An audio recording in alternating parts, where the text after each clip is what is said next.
Okay, hi everybody, and welcome back. It's been a little while since I've been able to carry forward, maybe 3 days. And this next subject is very interesting. It's about divine intervention.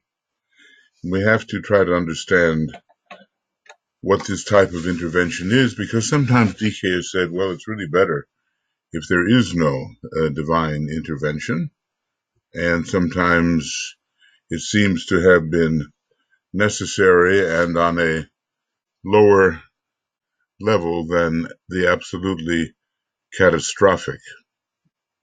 I guess when the one of the three lords of liberation intervened in World War II, I think especially the lord that was connected with freedom, Aquarius and Uranus, and helped the Western democracies develop the atomic bomb, especially the United States.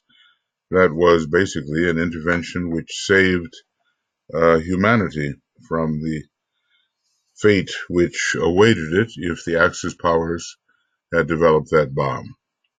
So here we are on page 222. We began our work here on page 60, so we've done about, 160 pages or so. Let me now enlarge somewhat, says the Tibetan, on the possibility of divine intervention. Hovering today within the aura of our planet are certain great spiritual forces and entities awaiting the opportunity to participate actively in the work of world redemption, readjustment, and reconstruction. Among these, as later described, assisting the Christ was and is the spirit of peace, and maybe the avatar of synthesis, I think, linked up in 1945. Their presence is sensed at times by spiritually minded people of the world, and their reality is recognized by the mystics and occultists working in every land. I guess it takes some pretty extraordinary sensitivity to detect the presence of these really great beings. If you stop to think about it, the avatar of synthesis is linking up with the planetary logos, which is the superior being. It's really hard to say, but the planetary logos, of course, is a cosmic being in a sense, and the three Buddhas of activity were already planetary logi in a previous solar system. They worked along the intelligence line and the subrays 1, 2, and 3.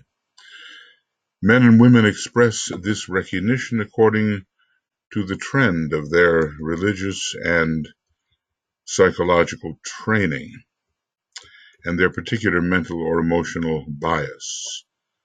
The perception may be the same, but the means of expression different. The advent of Christ, or his second coming, is anxiously anticipated by many Orthodox Christians who regard this world war as indicating the end of the world and as preparatory to the appearance of the Christ to bring peace on earth. Now, that's even looked at today. The circumstances in the world today are looked at as the precursor to this great battle we call Armageddon. The true, if there is such a thing, it's going to be an anticipation of the real Armageddon, which occurs more at the Judgment Day, which really has to be millions of years ahead.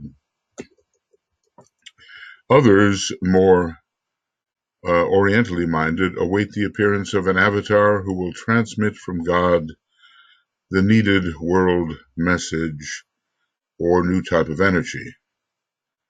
In other words, there is a great spirit of expectation here. That's the idea. Okay, wait a second. Let's see if I can get that. Yeah. Prophecy and astrology indicate a coming one, and there are many differing opinions seem to converge on him. All these are different methods of seemingly to describe something that is sensed and felt by those who are sensitive. Occultists invoke everywhere the forces of light, remember, from the monadic plane on up, and call for the appearance of that extra planetary potency to whom we give the name the spirit of peace. Notice that we are not yet talking in this 1940s essay about the avatar of synthesis. All of this, is going on very high levels, which are basically shambolic in their coordination. Those with no religious or metaphysical bias recognize, however, that all times of emergency seem ever to evoke some changing world, some liberator or some man or group of men who are capable of changing world affairs and inaugurating under the stress and strain of the times the new and needed fresh cycle of civilization and culture. So the change is certainly anticipated. And, we have lived in a time when change has been inaugurated. What the final outcome of that will be and when the expression of it will occur still remains undecided or undetermined. Many refrain from specification of the requirements of such a coming one today because the magnitude and planetary nature of his task. Because of the magnitude and planetary nature of his task, if we just for a few moments anticipate what the Christ would be facing, let us say, I guess we would, consider it to be overwhelming, except for such a great being, and his methods are not understood by us. He is a becoming seventh degree initiate, and, we're still looking towards the true and first initiation. Because of the magnitude and planetary nature of his task, but they secretly hope and pray for his appearing. These are all the different attitudes that we have, as human beings towards the tension of this time and the resolution of the tension through the appearance of some powerful energy or force or individual who can lead us into emergence. Crisis, yes. Tension, yes. Emergence, yet to be. Still others regard such an idea and hope as simply a psychological fulfillment and the embodiment of the wish life of the people, this time of humanity as a whole for the first time in racial history. This time of humanity as a whole, the wish life of humanity, and for the first time in racial history, though I don't think that is the case. There have been other times when avatars, depending on our language, have been anticipated and have come. Such people are apt to feel that this embodiment has no true substance or place in the life of mankind, but wish that it had. They forget that when a thought form has been constructed of sufficient potency, and maybe they never knew, and has been built over a long period of time by the people of the world, a further and final stage becomes ever possible. There's so many different types of minds, I have friends who are deeply in the work and other friends equally as good friends who think it's the veriest nonsense. But okay, what will be, will be. The form can be rendered so magnetic that it can attract an energy which will inform it and give it active potency. It can then become a vital link between the subjective world of energy and the objective world of forces, and a thing of power, of impelling and guiding activity, and therefore the expression of a life. Well, these are dynamic times, and the linking up of energies is occurring. And what we call the higher vibratory realms are impacting those which are lower, and there are etheric substitutions in process. And, for people who don't know anything about the planes and the vibratory domains and the different stages of consciousness, all of this is just a fairy tale, but let us see how it works out. I think everyone will be quite amazed. So many people don't believe in any post-incarnational existence, but what will they do when, as the Tibetan says, they recognize it as a very familiar experience?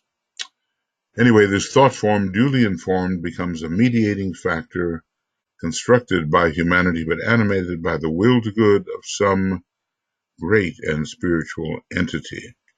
So we create the form through our expectation, our hope, our reason, our historical research, and so forth, and it becomes a possible instrument of a great entity who can use it. That thought forms embodying evil lives can be and are constructed is equally true, but we are not at this time, with these we are not at this time dealing.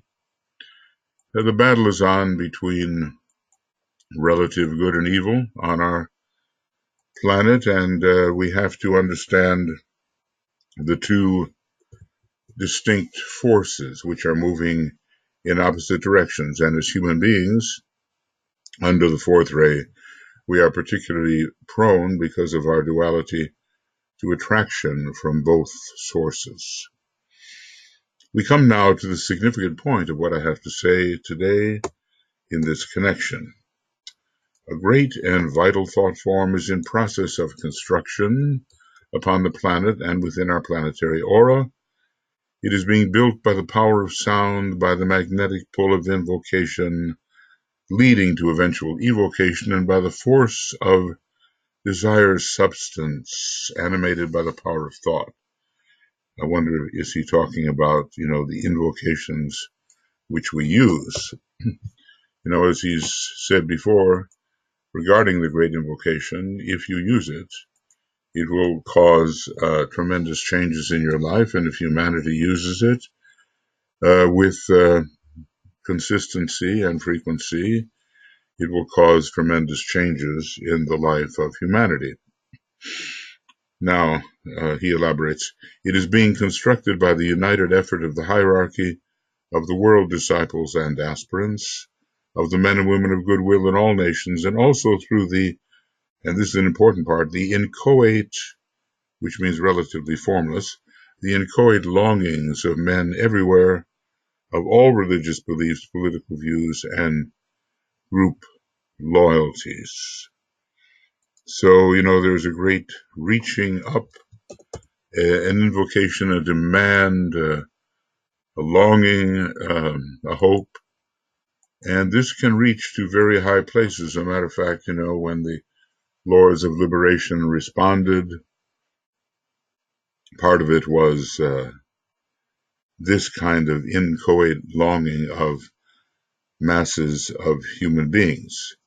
First, the demand, going forth with consistency and power, and then the response, which is the evocation. Evocation is the response. It is safely anchored upon the physical plane, is of vast proportions upon the astral or emotional plane, but lacks vitality and power upon the mental plane. And this is the This is the issue. Men want something better, but they don't know how really to think about it and to strengthen the mental structure of that which they are seeking. It is here within the realm of thought substance that the weakness of the structure of this thought form becomes apparent. It is already potent spiritually, owing to the scientific work of the occult hierarchy and their trained helpers, the spiritual, but of course that's in the realm of evocation. Whatever is evoked has first to be invoked, called for, and then comes the response. It is already potent spiritually, owing to the scientific work of the occult hierarchy and their trained helpers. This spiritual life relates the thought form to the waiting extraplanetary forces and can make their work possible and effective. So, hierarchy is doing its part, certainly. Probably it will end up on the shoulders of the disciples and aspirants and men and women of goodwill, where the additional work has to be done. It is potent physically and emotionally through the work of the lovers of humanity, the well-meaning efforts of the emotionally oriented people, and the agonized longings of the masses who hate war, desire quiet, and demand peace and good living conditions. So above and below, it is powerful. This intermediate thought form, we might say. There is, however, a gap or hiatus upon the mental plane, for the minds of men are not functioning correctly. And here comes our work, I believe. You can kind of feel it coming here. The disciples and world aspirants are not thinking with clarity, nor are they working in unity. They are evading issues or thinking separatively or nationally or fanatically. They are not convinced of the potency of invocation or of prayer. They are failing to realize that it is possible to work ardently for those conditions which will lead to peace, and yet fight simultaneously so that those conditions may be made available. They fail to love all men without exception. That's the demand, right? And their longing to see their own loyalties emerge triumphant.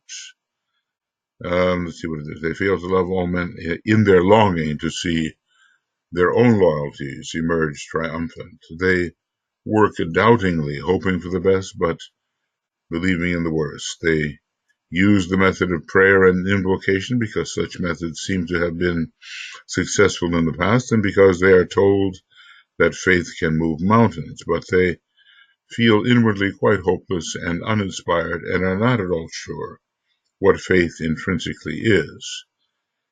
What is it really?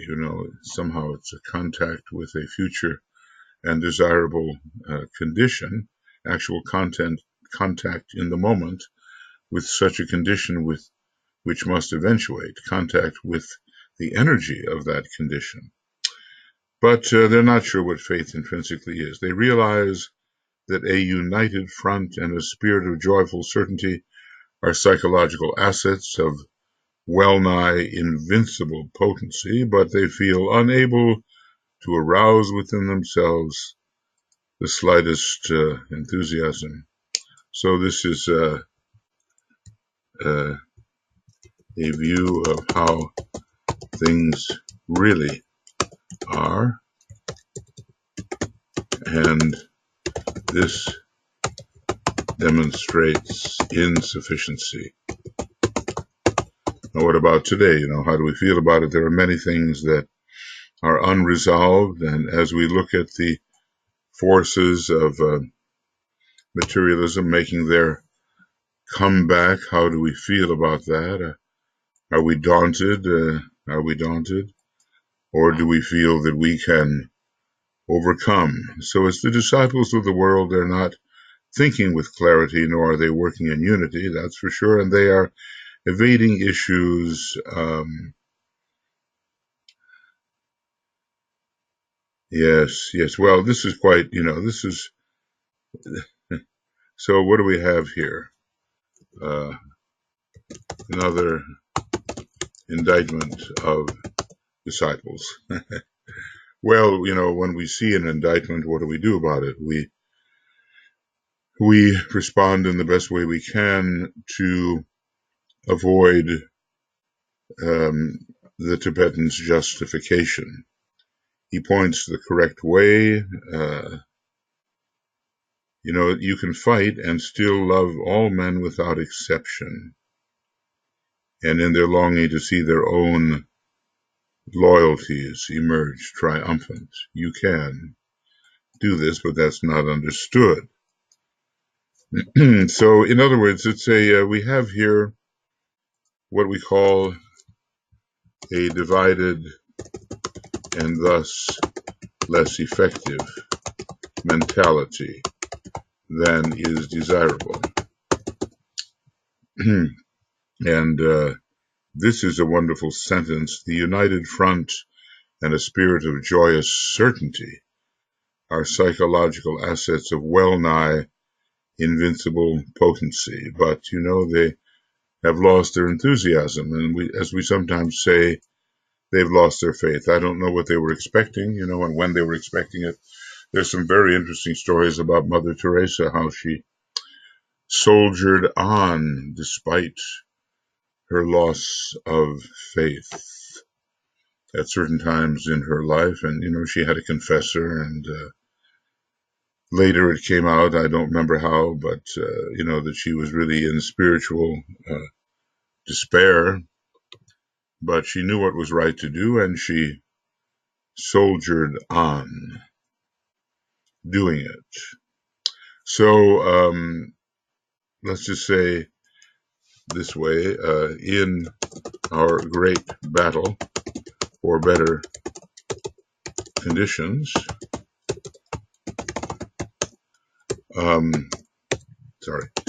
can we preserve our faith and enthusiasm?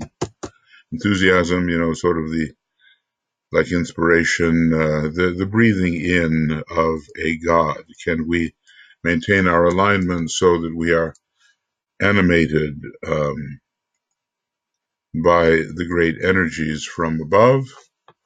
Or do we just have to work on without inspiration, which is kind of a joyless affair?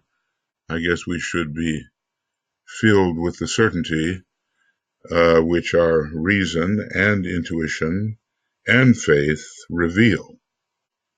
Okay. It is this negative and lukewarm attitude. Remember how the lukewarm are spewed out of the mouth of God, and how Master Moria doesn't want to deal with the worms crawling in the half-light on the battlefield. It's just, I wonder if I can find that thing about worms. It's really a wonderful reminder that we better take a side and deal with it, Worms. I'm not sure whether this is going to come up or not. It seems to be working on it, as they say in the AAB extracts. Sometimes they have gleanings, they are called, from the Agni Yoga teaching, It says it's working on it. Maybe I just have to press that. Well, I'll let the worms be discovered, but we don't, want to be those types of lives that don't pick up the sword and don't fight for the particular side we've chosen. It's as if the master is saying, you can almost do more with an enemy who has chosen sides than you can with the halfway types, I think so. I'm looking for worms, and it says, whoop, of course not. No items match. Well, I'm not going to get my worms. Okay. Have to fish somewhere else. All right. But there it is, you know.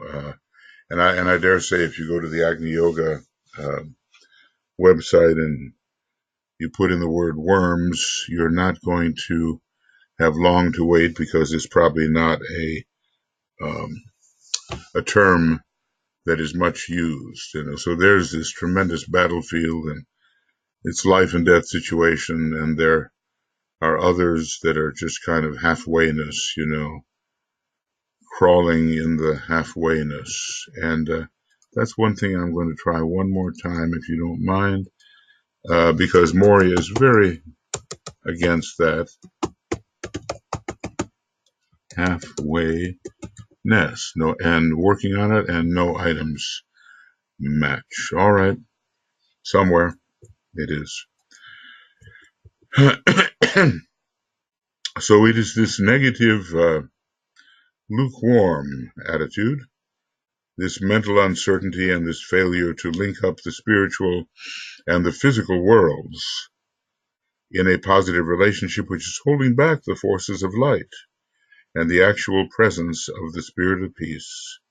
You know, it came later, as it was one of the forces surrounding the Christ when he made up his mind that, yeah, he will return in physical form, and thus negativing the possible divine intervention. I like that word, and probably, I don't even know if it's a real word, or certainly should be, and thus negativing a possible divine intervention.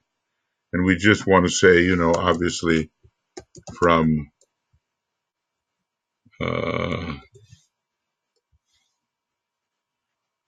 from higher planes.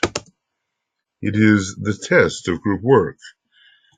The faith of many individuals is real and deep, but they stand alone. The knowledge that the few have of the nature of the waiting forces of intervention is being negated by the faithlessness of the world disciples and aspirants. Boy, this is an indictment. You know, the statement, the indication of the guilt of people that the hierarchy is relying upon, people like you and me. And are we faithless? Are we, well, faithlessness, that's quite a word. Okay. Weighed down, okay. The faithlessness of the world disciples and aspirants, weighed down by world karma, by their own physical fatigue, and by their horror of the present situation, plus the difficulties of individual circumstances. So we want to say very hard circumstances on disciples. Is it as hard today? I don't know. I think it will become so as these forces do everything they can. They're not dead yet, you know, and they won't be really until the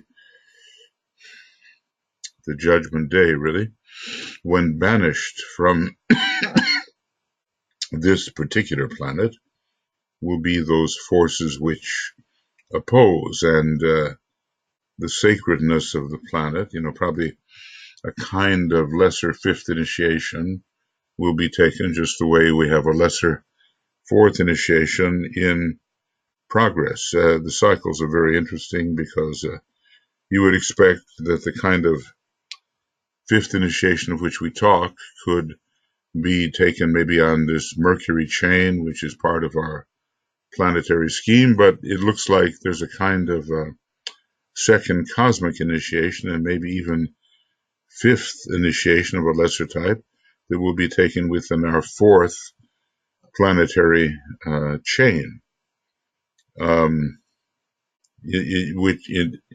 which the dense globe, not only dense, but the globe with the outer shell, is our Earth. So let's just see how weighed down by personal karma are we? How weighed down by world karma? How fatigued are we?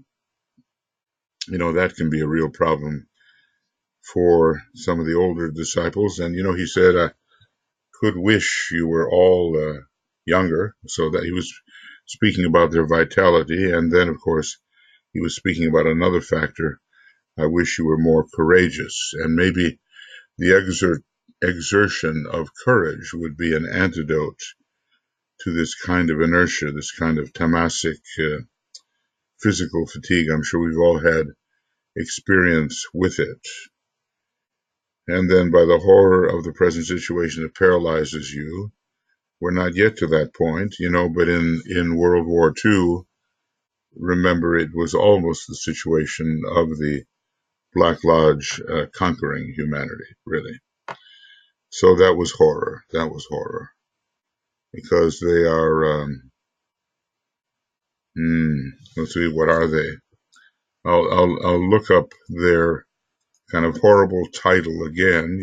It's Lust, Pride, and Wicked. Not Wicked, but Wicked. And who are they really? The Lord's, it's amazing statement.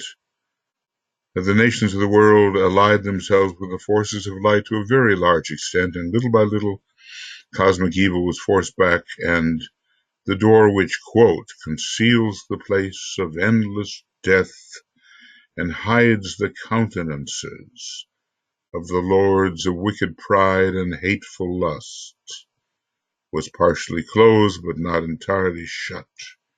Its final sealing is not yet accomplished, and that's why they've been able to come forth with, human negligence and human misunderstanding, and offer us kind of a third onslaught, which is at this time subtle. We don't have on a world stage, the marching armies that are threatening to overcome one country or another. We don't have that yet. But of course, it could lead to that. We must ever remain vigilant. We cannot imagine that we can relax at this point. Not at all, because we know there is a real push to make sure that humanity does not enter the Aquarian age in the right way. And if you enter the wrong way, you have mass destruction and epidemics and all kinds of things which spread rapidly over the entire humanity and negate the quality of life. The soul is the quality of life. Negate the soul. The problem can be most simply stated. Either the spiritual hierarchy exists, with all its potencies of love, wisdom, and skill in action, or for ages humanity has suffered from hallucinations. It's good, that he puts it this way, so one just has to get it. Either Christ and his group of masters, initiates, and disciples are facts in the natural processes of evolution, historically proven and known through their spiritual activity down the ages, or men have been the victims during those ages of a gigantic fraud emanating from what and where. Either the consistency of the evolving presentation of the spiritual effort of the hierarchy is a witness to a great reality, or mankind has developed a mentality which is an instrument for the fabrication of non-existent facts, and this is in itself so paradoxical as to give the lie to the inference. Although, we do seem these days, the year is 2019, to live under the influence of a post-fact era, where by the liars in chief, alternative facts, depending upon your bias, are offered for you to choose between. And it doesn't make any difference what is real, what is actually happened, or what is happening. You just get to choose according to your preference. Either the spiritual worlds and the three worlds of human endeavor can be related, or there is nothing to past beliefs, to ancient stories of manifesting divinity into the constantly recurring periods of divine intervention. I mean, look at the birth of the Christ, the angels, or the birth of Jesus, really. The angels appear and they tell the shepherds, be not afraid, and the wise men start off because of their astrological knowledge, takes them to a place where some great spiritual event is occurring. I remember kind of a conjunction that occurred, was it Jupiter, Saturn, and Venus? Something of that nature. It was in Australia some time ago that I witnessed that, and the class members witnessed it, and we certainly had a sense of an unusually dynamic and beautiful presence in part of the class, which was not the usual kind of energy with which we consistently dealt. So, the idea behind this is, CHOO, choose.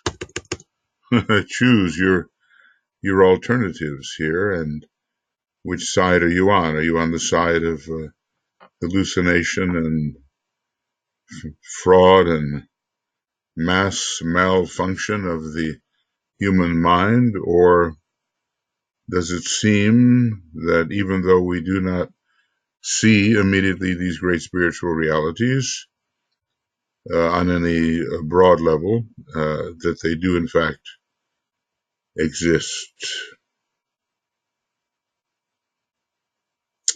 Yeah, the fabrication of non-existent facts, So we get to choose between the devil and God in a way, as the devil is traditionally the father of lies and distorted perceptions. I mean, basically the devil is the unredeemed personality, and it causes misperception of reality. And so we choose the untruths and are veiled from seeing reality as it is. If we go with the personality, the elemental life, the so-called devil, I always try to remind people that the word Satan is not necessarily an evil word, because it has to do with the entire hierarchy of solar angels who came at what might be called the opening of the planetary heart to assist animal man to make the transition into the fourth kingdom of nature. Kind of interesting that all these kingdoms exist below and above, and yet the fourth kingdom does not. We almost have to wait for it to occur. And it occurs, at least in this chain, with the assistance of these hearts of fiery love and so many other wonderful names for them, the solar angels. One day the mystery of the solar angels will be revealed, and basically DK says, okay, you cannot reveal that now, you cannot disclose that, you cannot understand it, it's too complex, but you can try, and in trying, you will learn a lot. So truth is stranger than fiction, and all these things are going on a very esoteric level. And as students of esotericism, not yet real esotericists, we have to learn what is factually behind the world of effects, which we constantly notice as obvious. Now, after a while, people get tired of the futility of their perceptions, and they want something deeper, and we, carriers of the light, bearers of the light, should be there with that something deeper to help them bridge into a truer perception of reality, just as we are constantly helped. I mean, why is Master DK, why did he write installment number 2 with Alice Bailey? Why is he going to write installment number 3? It's to lift the consciousness of the people closer to a perception of reality. So choose, and basically the word alternatives is used, and so I'm going to kind of put that in there, A-L-T-E-R, alternatives, choose alternatives. Okay, now I'd like to be able to, sometimes the computer, just has a mind of its own, and pretty soon it really will. I would here face you with these alternatives and would ask you to consider your own position in these matters. Well, I'm sure that, we are convinced students of esotericism, and we wouldn't be wasting our time if we had a different value set by studying with care the Tibetan and carrying out what he says must be carried out. Does the story of Easter and the living Christ carry no truth? And is it not possible that the risen Christ, for that risen Christ to express his power on earth through his chosen instruments? Is there no foundation to the myth of the annual return of the Buddha, holding the door open between Shambhala and the hierarchy so that, at need, intervention may be possible through that open door? Is it only a silly dream and fantasy that at the time of the June full moon, Christ, in the closest cooperation with the Buddha, links with the hierarchy and with humanity? This is the Festival of the Christ, Festival of Goodwill, Festival of Humanity, whatever we want to call it. Is it quite impossible that when humanity awakens to the fact of this mediatorship and can then avail itself of the straight line of ascent and descent through the doors held open by the Buddha and the Christ, maybe the Buddha's door is open there for 8 minutes, is that correct? Some stupendous appearing may be imminent and suddenly take place. May it not be possible that through the ascent of man's aspiration and spiritual desire, and through the descent of the waiting capital P potencies, certain great changes may take place for which all of the past has been only preparatory, and through which the trying to get this to move forward, through which the Aquarian age of brotherhood and understanding may make itself felt by virtue of these great potencies. Well, it must be that the Tibetan found it necessary to ask us to clarify our minds, our choices, and the alternatives that we are faced with, and to become as clear and definite as possible so that we can be more effective. I know as a young person, I went through a period of, extreme mentality and disbelief in anything but mentality.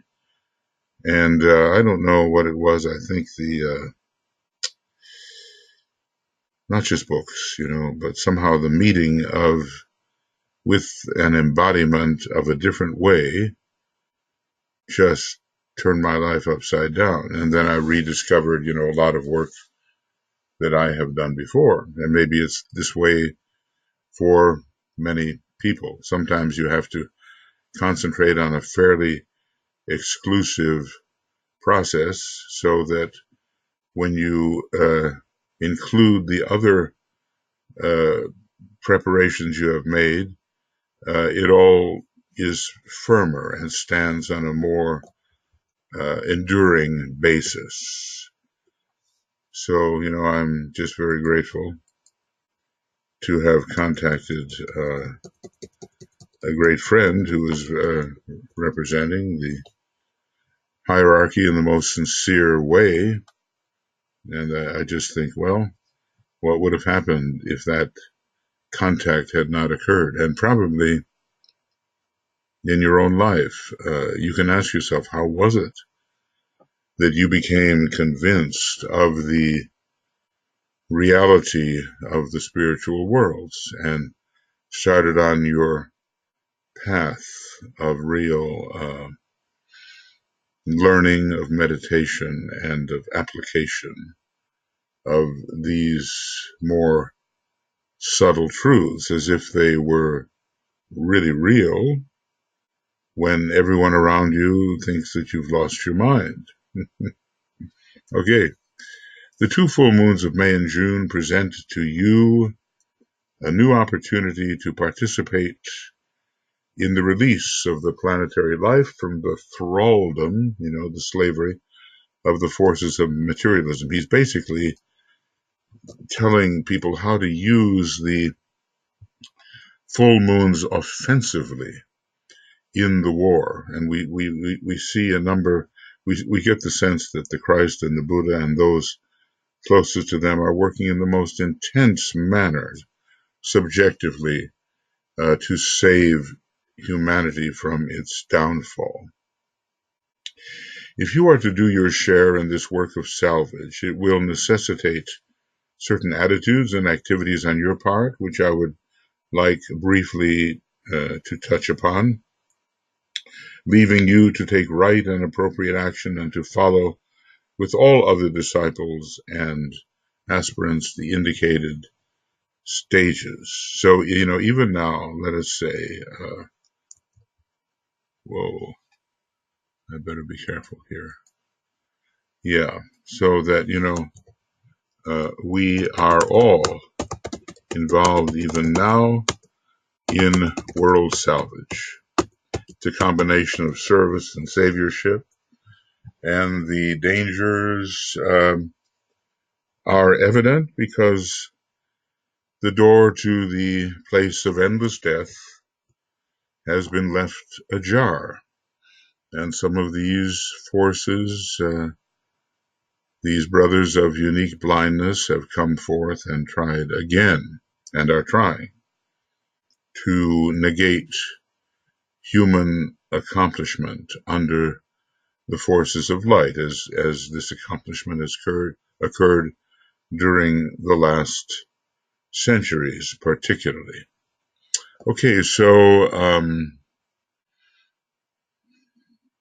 there are stages here, and we have to carry forth the right type of action. So what do we have to do?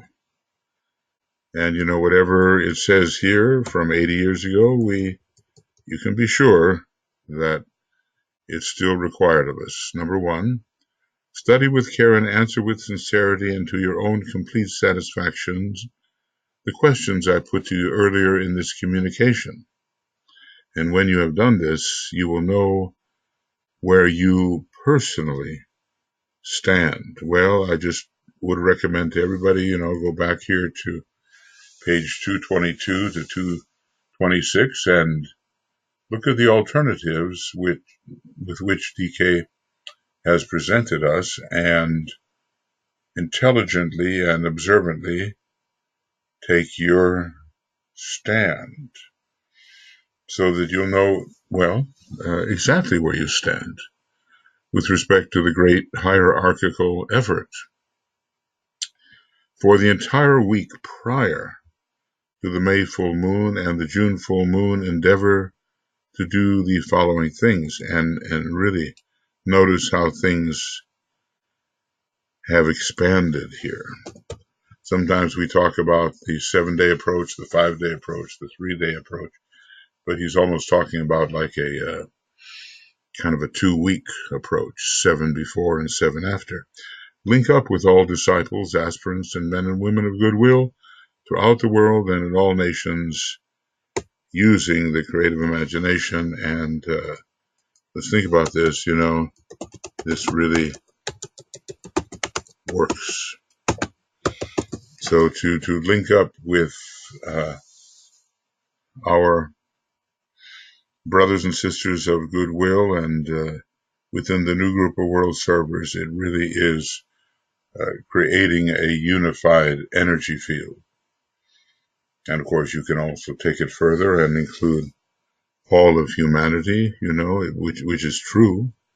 But an effective working group are those who have the goodwill and those who are working as members of the World Servers Group. Then eliminate out of your consciousness all negativity, seeing yourself clearly as ranged on the side of the forces of light. You are therefore not neutral in thought. See to it also that when taking right action in the conflict against the forces of materialism, excuse me, you preserve ever a spirit of love for all individuals who have been swept into the vortex of their potency. And I'll tell you what, he really does emphasize this. You can, as they say, fight like a demon, but you love like an angel. So that's really important. Never to descend into hatred, because that is the way the counterforce works, and we are not that. So this is going on even 7 days before the full moon and 7 days after. It must take some tremendous concentration to preserve these attitudes, because there are so many fluctuations in our life process at the moment. I'm actually going to see right now where we are in terms of moon position. I suspect we've moved out of Gemini and into the more consolidating sign, Cancer. Yeah, we're 0 degrees into Cancer. Okay. And then C, when meditating and invoking the forces of light, endeavor to forget entirely all your own personal difficulties, tragedies, and problems. Disciples have to learn to carry forward their work for humanity in spite of personality stresses, strains, and limitations. I'm sure we would all find that at times the difficult thing to do. Sometimes I say to myself, well, I'm not in the mood to do that particular spiritual work. I'm not in the mood. Well, where's that mood coming from? Maury emphasized the need for good mood, definitely, but it is a personality thing. Now, if there is a broadcast or a webinar and there's no choice, then your mood, so what? The mood has to be set aside, and any kind of inertia or negativity just has to be set aside, and that should be the way we are all the time. But humanity is not perfect, nor are disciples and aspirants perfect. Prepare yourselves thus for the work of the 2 full moons, keeping your objective clearly in mind and submitting yourselves to an adequate temporary discipline. And there's that note of relief, it's only temporary, even if you do it for 14 days a month. There are other 14 days, but then, of course, there's the new moon. So basically, you could live in this constant hierarchical rhythm. Okay, so this is, okay, so answer the questions. That's one thing. Oh, it always jumps, and get rid of that. Answer the questions. QUES. All right. Answer the questions and prepare. Prepare avidly and correctly for the coming full moons, and even a week ahead of time and afterwards. Well, I guess we can work our way up to that as our powers of group concentration increase. I mean, there are practical ways to proceed, and certainly what he's saying here is as important now as it was then. I mean, of course, they were in the middle of a war, a shooting war actively, and many countries were involved. Then number 3, for 2 days prior to the full moon, on the day of the full moon itself, and for the 2 succeeding days, 5 days, endeavor at sunrise, at noon, at 5 o'clock, and at sunset, plus the exact time of the full moon in your own land, to say the great invocation with the intent to invoke, precipitate, and anchor into outer manifestation the waiting potencies. Well, this is very interesting because basically he's saying,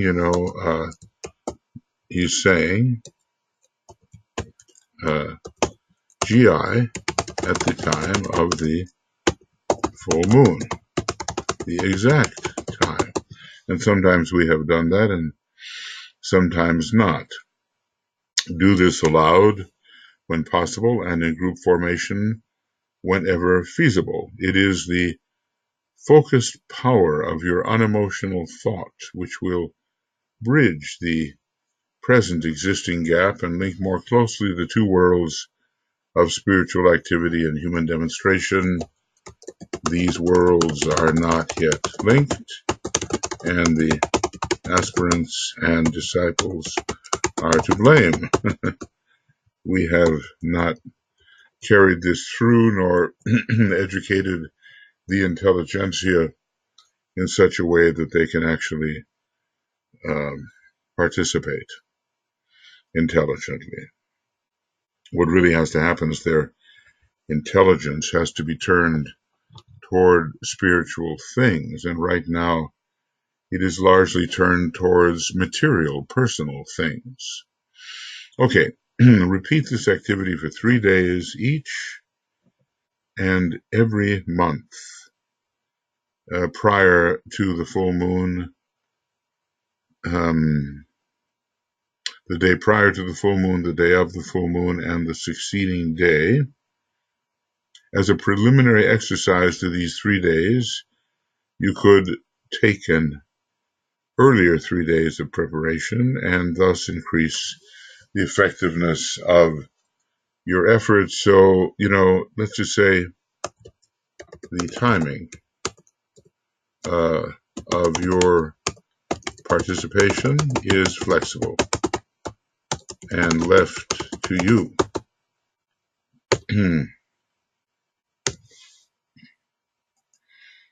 So, would it be 14 days, 7 days, 5 days, 3 days?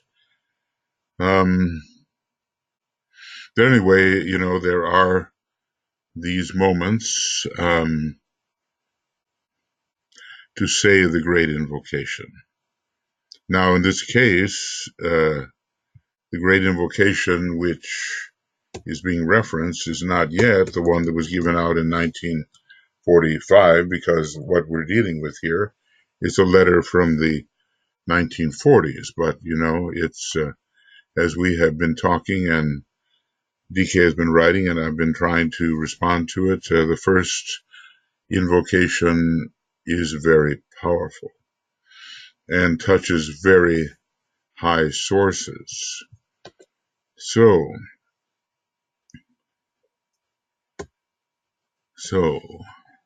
we use it, and we can use it, and we can use them all, depending. I don't think we have right now what's called the rule of evil, because that second invocation ends with the rule of evil now must end. I'm not sure we have that, but we certainly have the threat and the reawakening of those powers that brought humanity into a disastrous condition not long ago. So endeavor at sunrise, at noon, at 5 o'clock p.m. and at sunset, where they are different, plus the exact time of the full moon in your own land, to say the great invocation with the intent to invoke, precipitate, and anchor in outer manifestation, the waiting potency. So there are definitely things we can do along the invocatory line, and they're being laid out for us right now. Okay, and repeat this activity for 3 days each and every month. And if you want to, you can you could have an earlier 3 days of preparation, so that would be 6 altogether, and then you'd have 3 more days, I suppose, after the day after. So this would be 9 days when the Great Invocation, version 1, or now 3 or even 2, is sounded. Well, we have the tools at our disposal, and we have the indication from the master as to what should be done. So right now, this is the end, roughly, of hour 1. And, I'm trying to, I'm always busy stealing time from many other things, and, hoping that it doesn't take forever to get this book to you. But, there's a lot of study involved here and a lot of thinking. So even if you don't have the entire book handy at this time, with some 40 programs or 40 hours of programming right now, you have quite a bit. And do remember a treatise on white magic, which is completely done. And do remember that half of the rays and initiations is done in video format, with the first half written. And do remember that a treatise on cosmic fire is mostly quite exacting writing, but that the last 100 pages, which have many fascinating things about the spirit, is done in video form. And these stanzas of Xian, appearing in different modes, is undertaken in video form. So, study very hard, very thoughtfully, and talk with others about your thoughtful study. That's really, really important. Many people the world over, he goes on, have for years been trained to recognize 2 things. First, the importance of the Wesak festival at the time of the full moon in May, because it not only objectively links the major Eastern religion with the major Western faith, but because it esoterically provides the key to the open door between Shambhala and the hierarchy, between the purpose of God, still unidentified by man owing to his relatively low stage of evolution, which makes it beyond the human comprehension at present. I'm sorry. And the method of God, which is love. It provides also the link between the Buddha, temporarily embodying will wisdom, and the Christ, embodying love wisdom. So that's very important, that will wisdom idea. And also between humanity focused in consciousness through the Christ and the hierarchy focused in consciousness through the Buddha. Okay, and this, I suppose, is particularly the festival of goodwill, if hierarchy and the Christ, invoking on behalf of humanity, is referenced. Well, so basically this is all about the importance of these festivals. Now, basically the Tibetan has hinted that maybe from the time of 1981, the Wesak festival would undergo a change, and would the Buddha continue to visit that valley? I do remember Mary Bailey in 1981 talking about quite a change in the Wesak presentation, and it seems more and more the responsibility of the new group of world servers. We will learn later because, according to the assessment of the great ones and regarding humanity's need, the appearance or non-appearance of these great agencies hovering in the aura of the planet will occur or not occur. Always the question is meeting the need, and at the present time, humanity's correct decisions and humanity's needs are a focus because as the middle kingdom on the cosmic physical plane or the middle hierarchy, humanity could cause a severe malfunction in what is intended.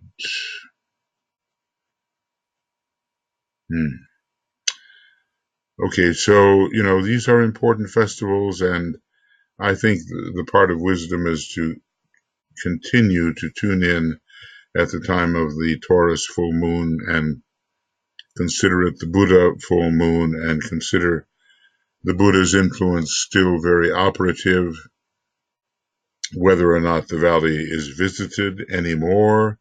I think it's in the Wesak message of 1946 where this possibility is indicated, that the Wesak and Good Friday, we're even told, will begin at some point to fade out of human consciousness and no longer be practiced per se.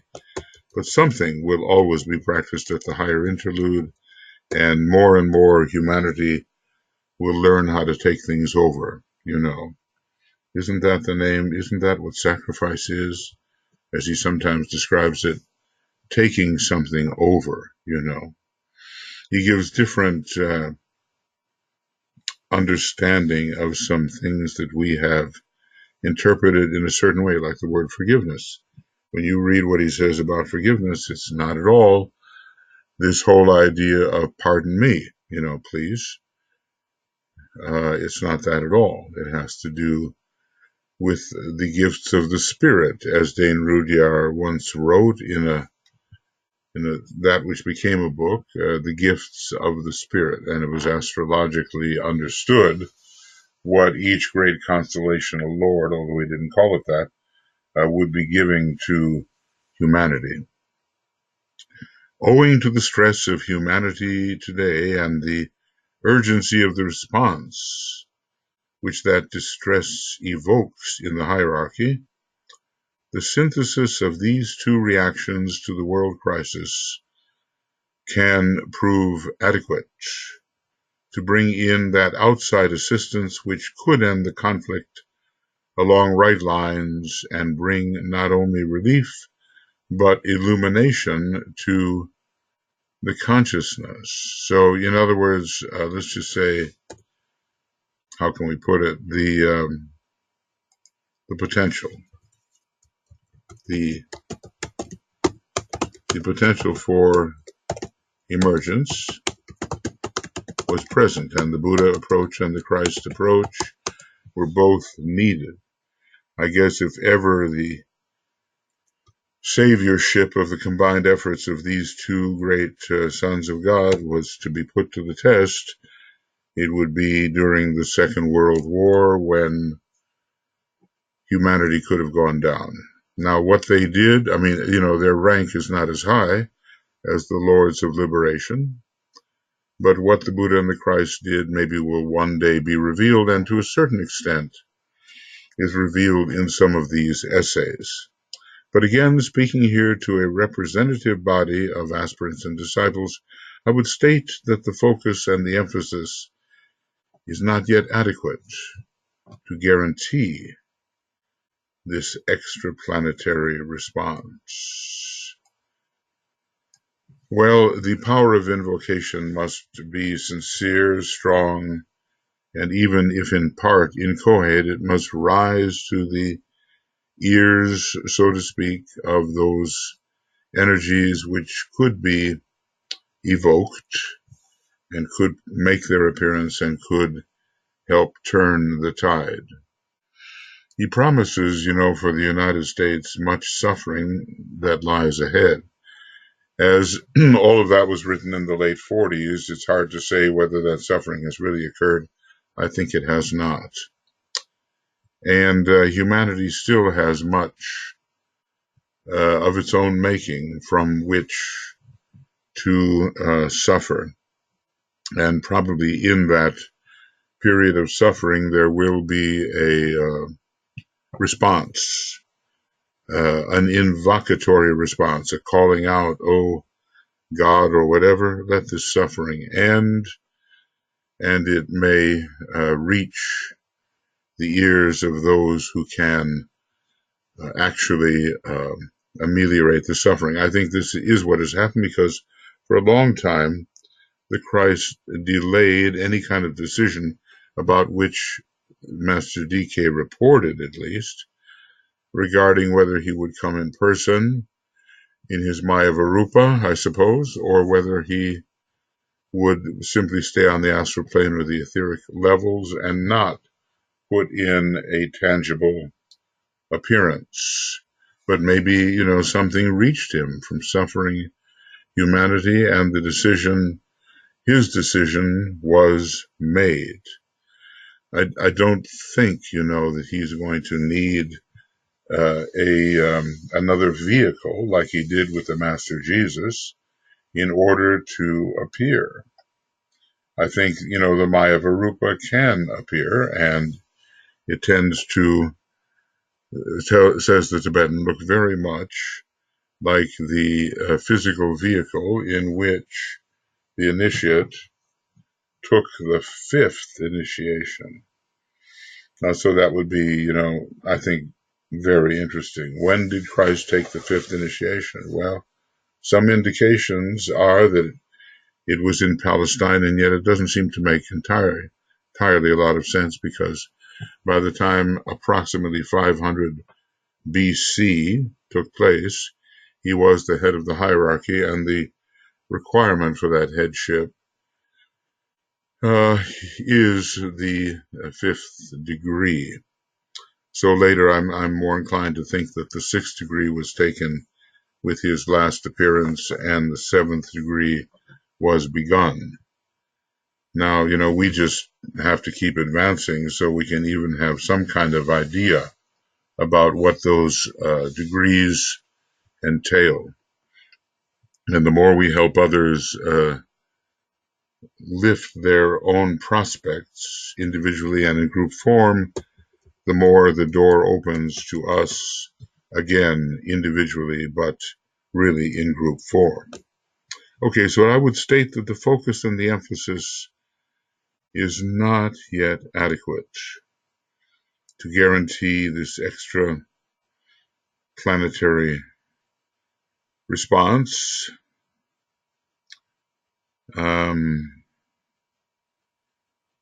Okay, the outside assistance could end the conflict along right lines and bring about the illumination of human consciousness. It must be that the invocatory power did increase because, the conflict was actually ended along right lines.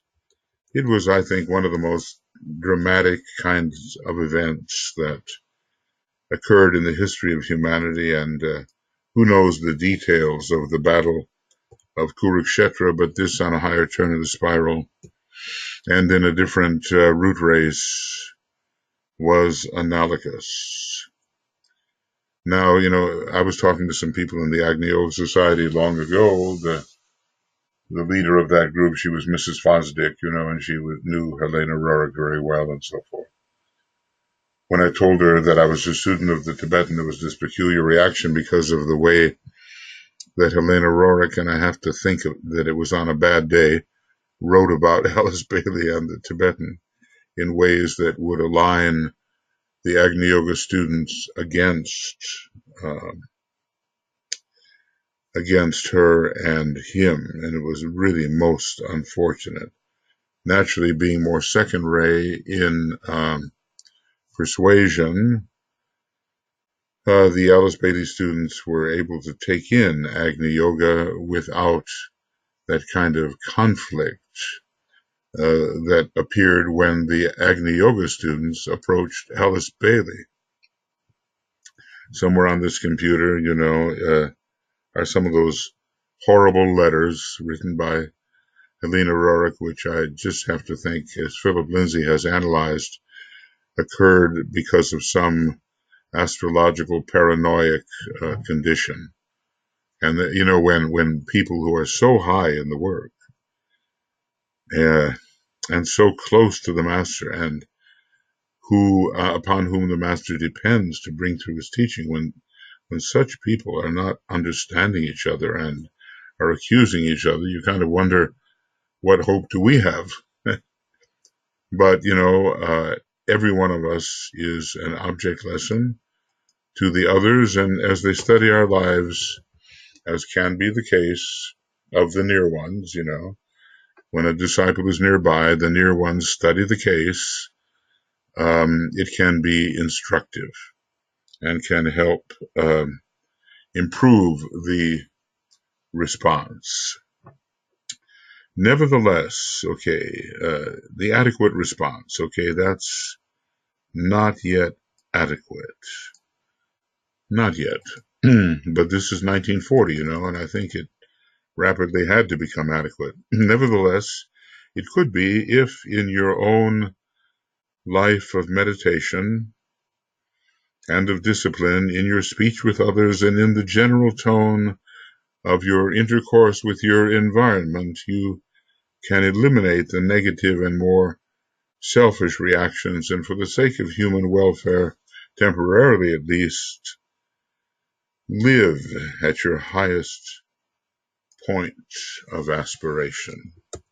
Yes, all this could be possible, and even today. And the demand that we do this today is not any different than this demand 80 years ago. I'm like a broken record here. I keep on repeating that, but it just must be obvious to anyone who can really think about it that we are in a serious situation today, and many of the old sort of materialistic Black Lodge methods are rising again and are receiving from some in high places sanction. And, hey, it's okay. You're a dictator. Hey, it's okay.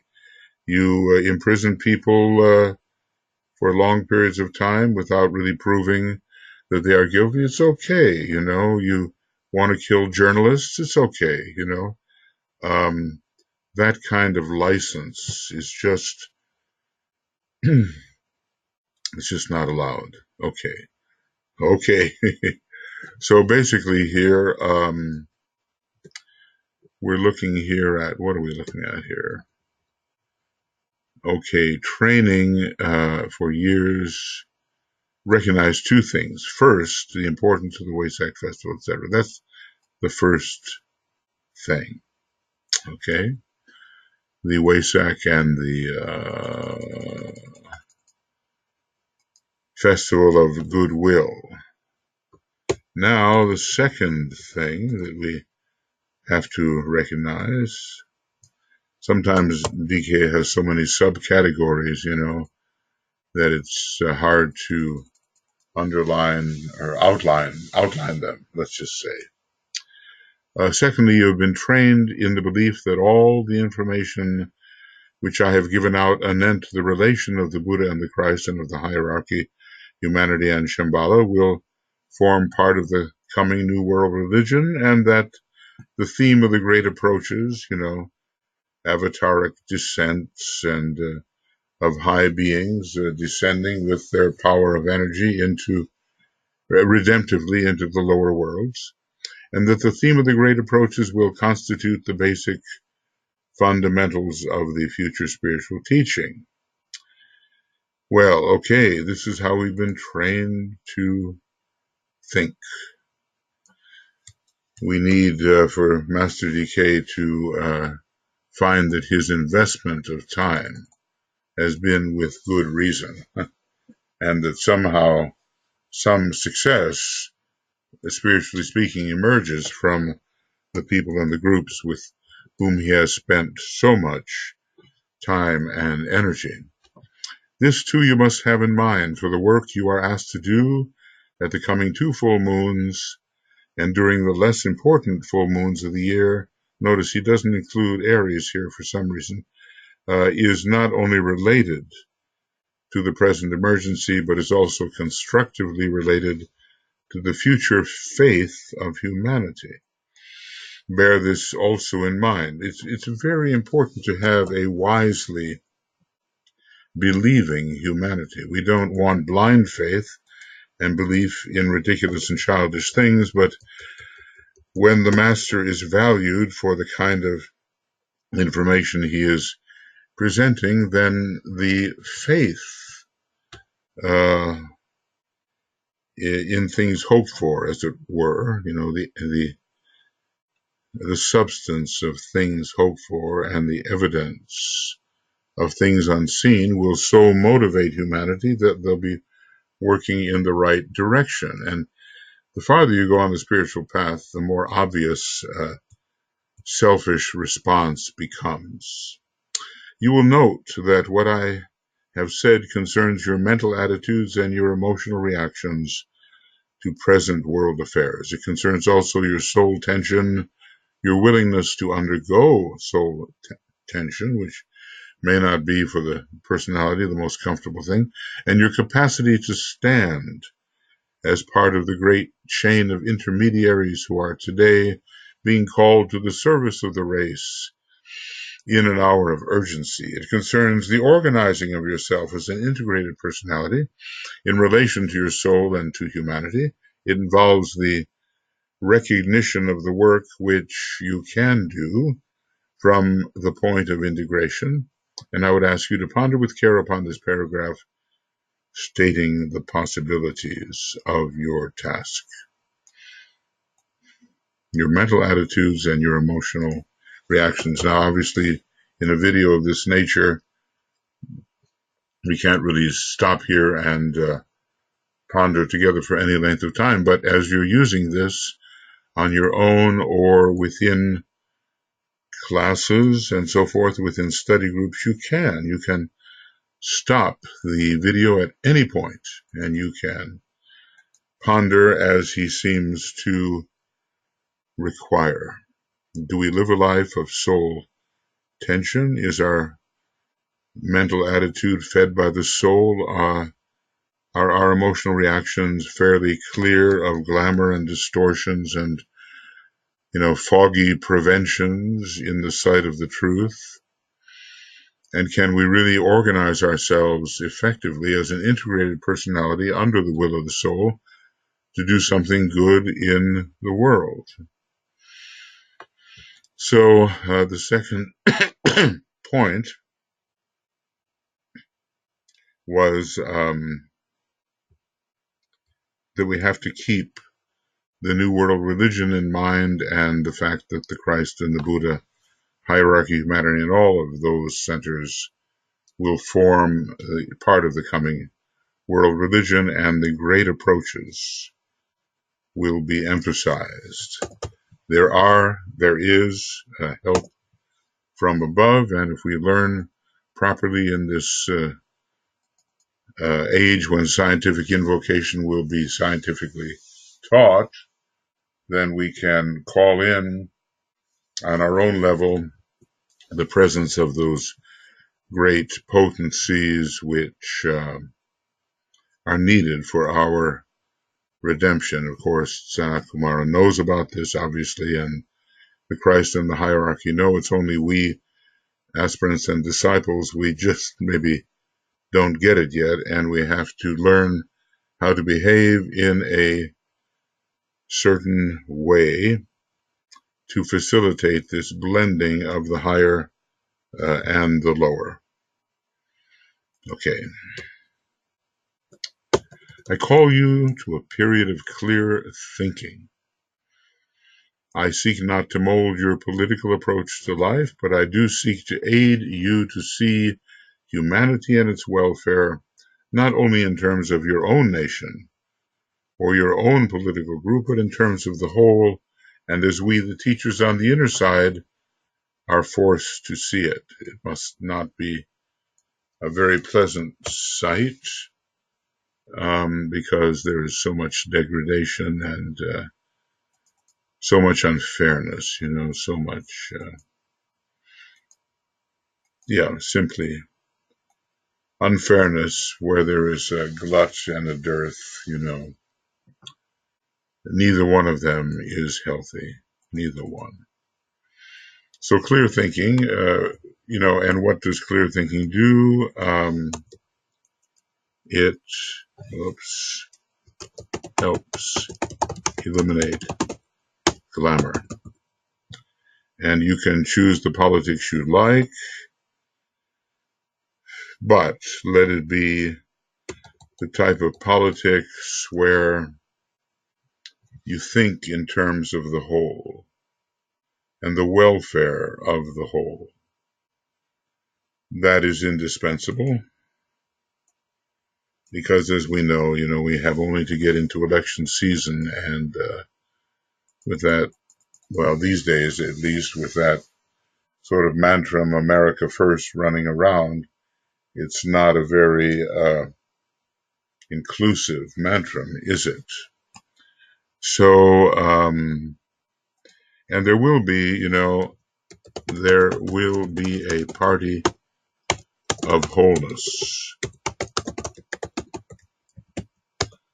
before long. Right now we forget that there is one humanity. So often we forget it. And we think just in terms of our national boundaries, which is very limited thinking, isn't it? It's one planet, it's one humanity. Always the application of the term one is necessary at a certain point of realization. There are the many, but there is the one.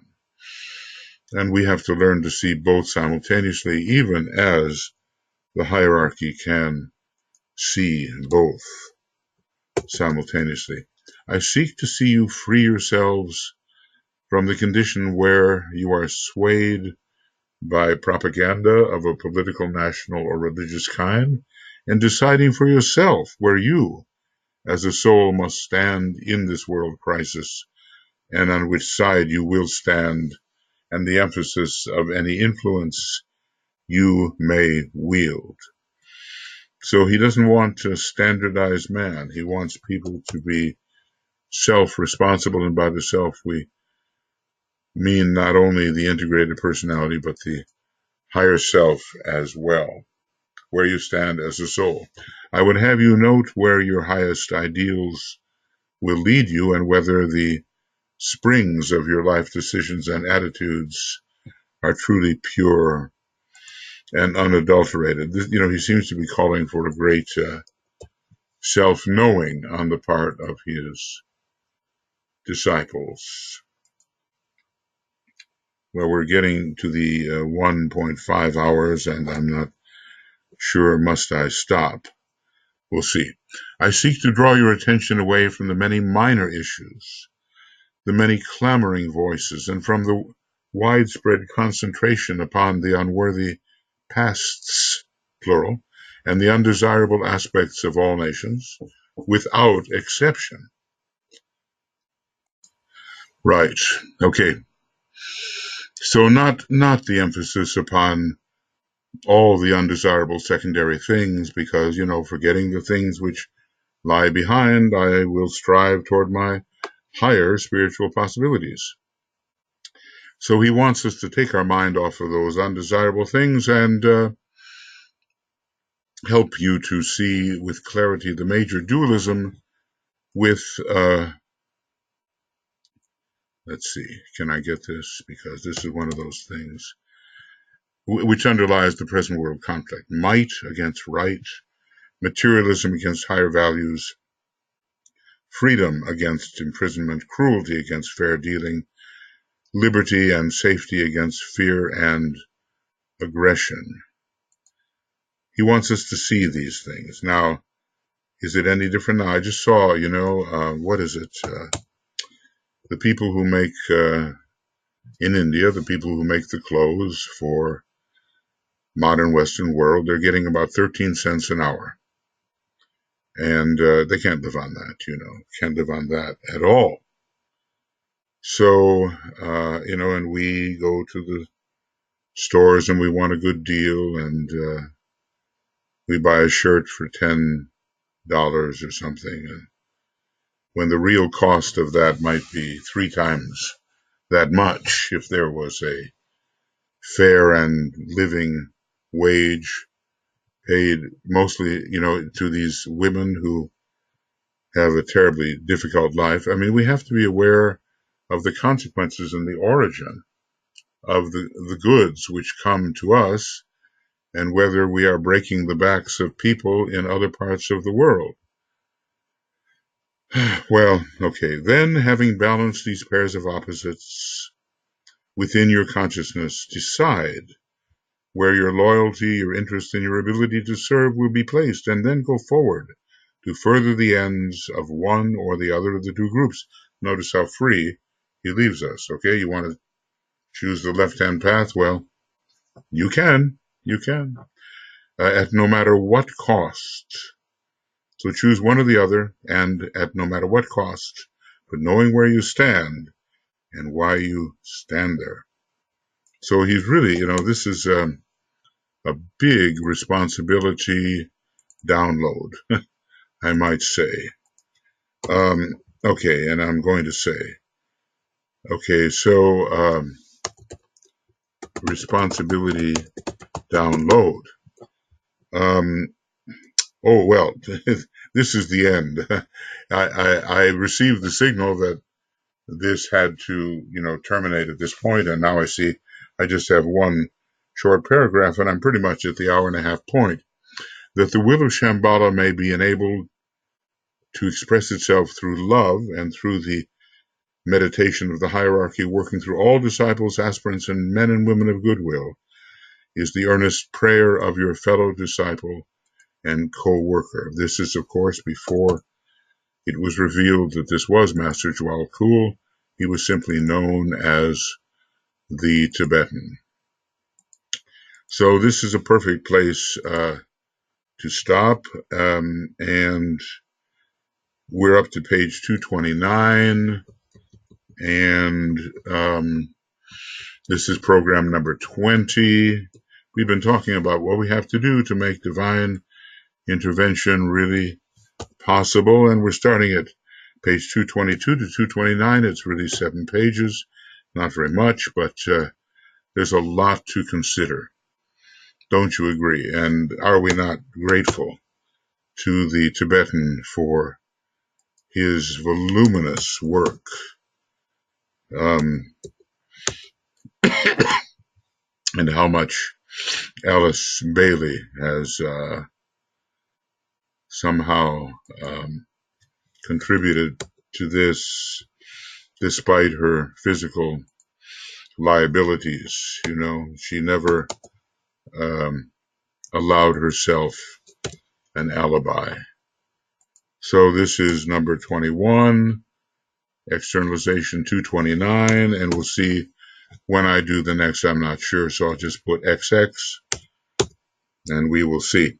Okay, friends, it's the gratitude that we have to have for the Tibetan and his, that whole chain, Master KH and the Christ and Sanat Kumara, allowing this ageless wisdom to come to us and straighten our minds out so we know what the real values are. It's just an extraordinary gift. And of course, we have to be worthy of the gift, obviously, don't we? We're still in 1940 when we go ahead, and we will go ahead before long. So all the best, lots of love and many blessings, and study hard and meditate deeply and apply whatever you can and find the hints, which are the hints for you. Out of the mass of teaching, the hints will appear, and your way forward will be determined by the intuition. We're right now not having Master DK say, well, it would be best if you did this, okay? not on an individual basis. He may say it on a group basis.